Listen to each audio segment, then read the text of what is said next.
Takže čaute. Toto bude môj nový videokanál a chcem, aby bol jediný, kde budem pridávať veci. Tento kanál bude viac menej aj sa budem prihovárať, ale budem hlavne taký hudobný.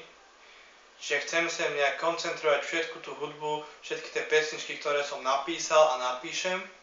Možno sa na to bude zdať úplne hlúpe, možno egoistické, možno detinské. Možno si poviete, že ty nevieš hrať, ty nevieš spievať, nevieš skladať, dobre. Ale chcem docieliť to, že možno si ma niekto všimne.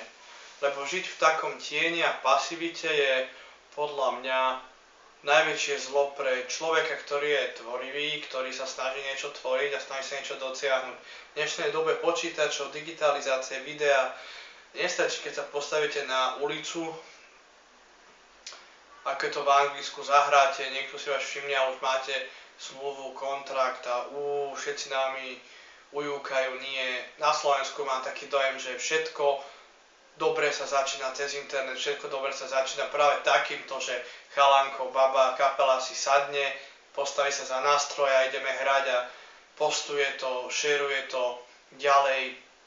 Takisto aj ja chcem, mám pesničky, ktoré vám chcem zahrať, ktoré som sám zložil, text aj hudbu. A alebo bol by som rád, keby ste sa mi možno našli a ak aj nie, ak sa vám to nebude páčiť, tak mi to napíšte.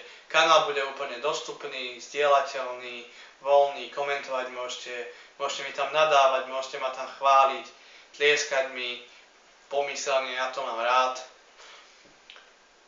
Začnem od najnovšej pesničky, potom nahrávať na takéto homemade, lebo naviac nemám, ale tak chcem využiť všetko, čo sa dá a čo mám.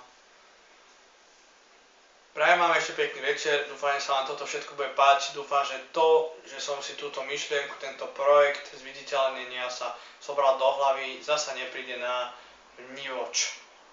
A dúfam, že niečo aspoň dosiahne. Možno to, že si uvedomíte, že sa snažím tvoriť a mám v sebe určité veci, ktoré aj dám von, aj všetko.